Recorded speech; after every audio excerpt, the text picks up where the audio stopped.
Welcome to RCCA's election preview. I'm Tom Loucks, and today in the studio we're going to sit and talk to Dan Carlson. He's running for City of Nekoosa Mayor. Well, Dan, let's get to know you a bit more, and I'll have you introduce yourself and about your family. Okay. Well, I grew up in Nekoosa. I went through all the school there, graduated Nekoosa High School, then went through, graduated UW Oshkosh with a business degree, moved back to Nekoosa, held various jobs. And about 10 years ago, my wife's aunt and I bought Goodfellas Pizza, and we've been running that for the past 10 years. I'm married for the past 17 years, have 2 daughters. I guess some of the past experience that I did serve on the council for 10 years. Gave up my council seat to run for mayor 2 years ago and lost a close race with Al. Hopefully we can change the results this time. Also served as president of the Nekoosa Area Business Association for a few years, and while I was on the council, did head up several committees and also served as council president. All right, well, being very busy in government and also with your business in Nekoosa as well. Well, let's just touch base a little bit more. Why, in the past few years, you really wanted to run for mayor? There's something that's really wanted you to go do this and see what you can do with that position. I guess the main reason for that is the time that I had spent on the council. It was a real rewarding experience, being able to be at the forefront of the issues and helping citizens understand what the council was all about and the direction they were heading.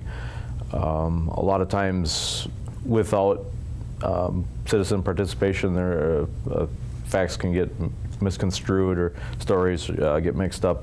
And it was nice to be able to hear it right from the horse's mouth and be able to, how would you say, yeah, just better explain. Explain to, yeah, especially in the business atmosphere. I see a lot of people from town, and they're always asking questions, and I try to help them out as much as I can. And I think that's part of what I bring to the office of mayor is the fact that I am. I guess have a pulse of Nekoosa a little bit because I do see so many people and talk to so many people in the course of business. All right, well, that leads to one of the questions I did have is, how do you make yourself available? Looks like you're available at your business. It helps being you're the owner, so you can take that time. If someone does have a question, and probably look into it later. Are you available through social media or through telephone? How, if you do become the mayor, what do you think is going to be the best way for you to work with the public? Well, I think it's a combination of things. Of course, the social media thing being very popular. I think it would be a good idea to probably maintain a Facebook page, maybe just exclusive maybe from the mayor or City of Nekoosa, just to provide a forum for people to comment and question, and then hopefully be able to follow up on that. And I know that in the past the mayor office has tried to keep regular hours. That's something I'd like to continue and hopefully be able to make it so that it wasn't necessarily from 9 to 5 all the time, because people aren't necessarily available then. So they are able to stay in touch, and I think that's really important for the any level of government, is to have the citizen participation. Well, just so the residents do understand, it is a part-time position. So does that mean it's 20, 30 hours, or is it what is the demand? I think it's more as a demand. I mean, it's requirements of meetings. They're regularly scheduled meetings, and you do have the off-scheduled events that come up as situations dictate. But not having a permanent office, is a little bit of a detriment. But I think a lot of the business of the City of Nekoosa is well handled the way it is now. Alrighty. Well, do you feel the City of Nekoosa right now is providing enough for the residents? Do you see that there should be any change? Or are you really happy with the way right now city government is doing business for the Nekoosa residents? Well, a lot of the current council members were there when I was on council. There's been a little turnover, and I know in working with them in the past that it was very cooperative atmosphere, and they are all looking out for the best interests of Nekoosa. We have excellent emergency services departments as well as the city department. They provide excellent service. The only thing looking at, I know the high school students are putting forward the idea of a skateboard park. I know that that's in the works, and hopefully we can see that to fruition. And always out there looking for opportunities, and hopefully that I can help with that. Great. Well, you know technology is changing rapidly, and how does a city stay up with that technology? Do you have any ideas how that could happen? Well, I think just having a presence out there and letting people know that you are available, for instance, on social media or through the internet, being able to respond to people, not just having them post something or send you an email and not responding, even with the phone calls. I think if people take the time to ask a question or make a comment, they should have some sort of follow-up, and so that they feel that the concern has come full circle. Hopefully you can rectify or answer the question for them. Okay. You're a business owner yourself. Do you feel the city is providing enough for businesses to grow or even stay in the city?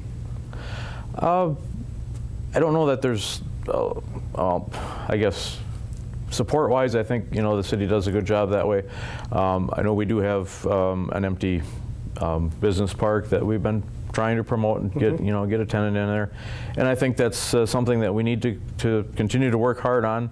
With the economy, there's a lot of outside influences that haven't worked in our favor in the past, but it shouldn't deter us from trying to continue looking forward. It's hard to sit there on your hands and not do anything. As I've said in the past, we at least need to take a swing. You can't let the ball just go by. It's at least try, and I think that's where we're at. And I think we just need to maintain that effort and maybe even increase it.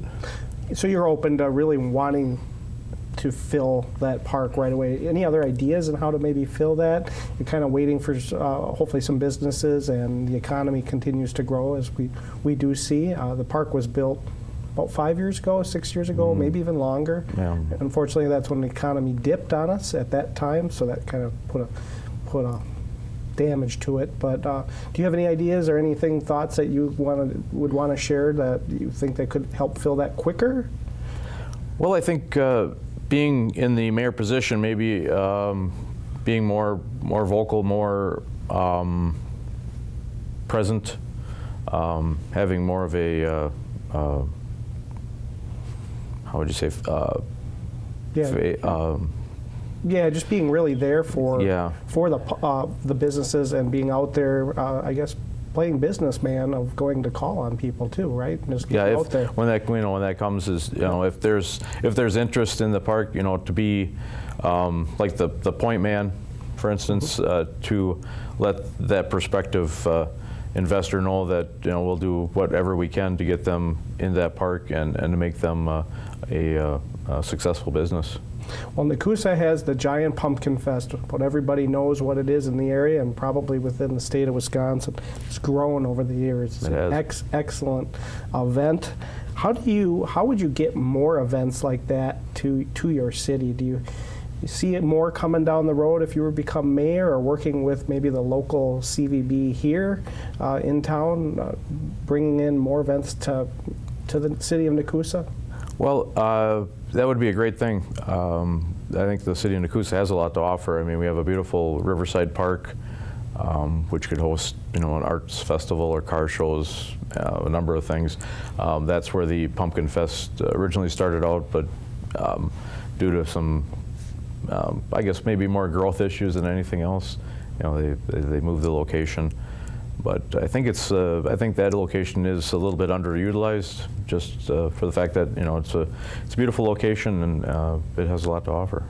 Yeah, and another thing is you have Walleye Days. We're Right. taping this here in March, and That's I think coming it up, begins yeah. this weekend. Is that right? Yeah, it is. It starts Saturday. Saturday, which is March 22nd. If anybody's viewing this here now, Walleye Days, March 22nd, lasts almost a month. April 15th, I think, All right, is the so end. Yeah. we just need the snow and the ice to go away. Right. The landing is probably at Yeah. this point still frozen. I have seen a few boats down there already. So great. yeah, So yeah. it is open. Yeah. Wonderful.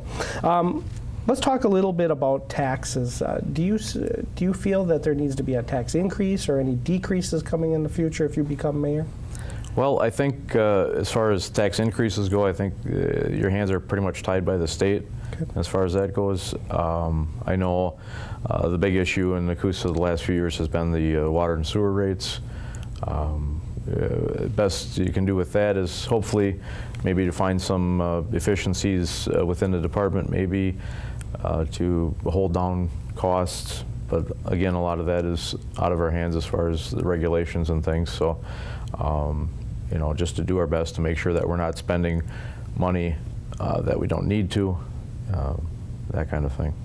All right. Well, you're a leader in your own business. How would you lead if you become mayor with the other department heads? Do you allow them to use their expertise and have them tell you, or how do you lead in that position as mayor? Well, I think I can draw from my business experience and the fact that I would rather see people do their jobs as they're delegated and not micromanage.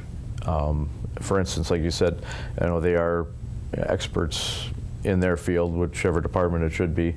I think as mayor, you're just there to provide some guidance and maybe some direction, but again, rely on their experience and their knowledge to run their departments effectively. Do you see yourself working regionally with the city of Wisconsin Rapids and maybe Buren and Grand Rapids if you become mayor, working a little bit more collaboratively? I think that's very important in these times. I know when I was on council, we've explored some cooperative things with the Village of Port Edwards, maybe sharing some public works equipment or maybe police services. And I think you really need to look at that closely in order to make sure that you're not compromising, say, for instance, the police protection or fire protection, whatever it may be, and that there are some real cost savings and time savings involved. I mean, just to do it for the sake of doing it isn't the right thing to do. Earlier you were commenting on about the fire protection and police. Very happy with that. Any improvements or that you see that you want to change if you become mayor? I don't think so. I think both departments have been run well. I mean, I've had people tell me that we don't need a fire or say, for instance, a local police force. We should rely on the county. That's all well and good until something's happening at your house or your business, and it, may take the county officer 10, 15 minutes to get to you where, Nekoosa police would be there, in a couple of minutes. Well, Nekoosa has a good-sized population, too. There's quite a few people that do live there. True. And quite a few businesses. You have the downtown that's pretty full. I mean, it has a lot of businesses in there. Yeah. I mean, so it brings in not just Nekoosa residents, but some of those businesses bring people from central Wisconsin, your business as well. True. Has a pizza place to come and eat. So, Yeah. so that's really important. Let's talk a little bit about the educational system. Your two daughters have gone through the system through elementary, and I'm not sure how old they are, but how do you keep young kids here? Do you feel that the Nekoosa educational system, and even maybe here Mid-State, is a good program to keep kids here and to start businesses like yourself? Well, that's something I'd like to see. Right now there aren't as many opportunities as you'd probably like to see. I guess you'd probably look at it as a regional thing. It's been an industrial base for a long time, and that is, slowly diminishing itself just, from the global economy and other things. But there are plenty of opportunities out there for people to start small businesses and continue to grow them into larger businesses. And I think that the education system in, for instance, Mid-State, I know that they have added a lot of programs that kind of reflect the way that the economy and the business climate is going. A lot of the renewable energy programs and things like that, and that may be a niche that this area could fill. Alrighty. Do you see anything that you really want to change right now in the city if you become mayor? Any sudden changes, or maybe you would be more gradual? I mean, I'll give you the option of saying which way you would want to go. Okay. I don't see any drastic changes if I would become mayor. The only thing that I think is important, I know that in the past couple of years, the council has tried to make a more of an effort to address citizen participation, posting the meeting notices at various locations in the city. And I think that's probably would be one of my main focuses if I were to become mayor, is to try to get more citizens involved in the government process. And again, that would just disseminate that true or the real information out there. And I think a better informed public would be able to maybe even help in some of these projects and promoting things that Nekoosa has to offer. You really want citizens to become engaged in the Nekoosa government, is that correct? Yes, yeah, that'd be a wonderful thing. It would, like I said, kind of squash the rumor mill or whatever, however you want to say that. I guess people need to know the facts of what's going on, and not conjecture on maybe he's doing it because he's getting favors or he's doing it for his own good. I think people need to realize that the people on the council, they're not there, they're not there picking up a paycheck, which isn't much anyway, but they're doing it because they want to improve the city of Nekoosa and see that things are well run. Yeah, so openness to government is really what you're looking for if you become mayor.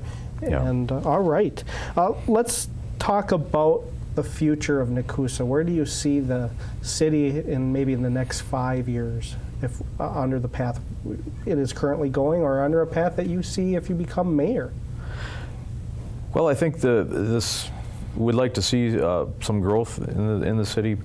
Of course, as we talked before with the business park, would love to see a tenant or two. I think once we do finally get a tenant in there, I think things will kick off there. I think we also need to promote our city as a destination for recreation. We talked about Walleye Days and Pumpkin Fest. We do have a lot to offer, and we do get, we also have the casino. There are a lot of entertainment or recreation options, not just in Nekoosa, in the area, as well as the surrounding area. And I think any of that promotion not only benefits one part of it, but it does benefit the whole area, as we talked about before. And it's not the time to be isolated. You need to reach out to everyone. All righty. Well, the election is going to take place April 1st, coming up here quickly. Why should the voters of Nekoosa vote for you to become their next mayor? Well, I think I have a lot to offer. My past experience on the council was very fulfilling. I learned a lot. Also with the experience I have in business, I think it translates well in running a city government, able to work well with other individuals and the department heads, also being able to be cooperative with the school district. There may be a number of things that could be cooperative projects there. I think that I would do a good job with the mayor's office, and hope to engage the citizens and make Nekoosa a better place. Alrighty, Dan. Well, thanks for coming by and sharing all that information. And we want people to get out and vote on April 1st. Vote for you, or Sounds good. again, they can vote for Alan Marco. He is the incumbent. He is currently the mayor now. Again, April 1st is election, and I just had Dan Carlson in here. And I thank you for watching us on our election preview on RCCA.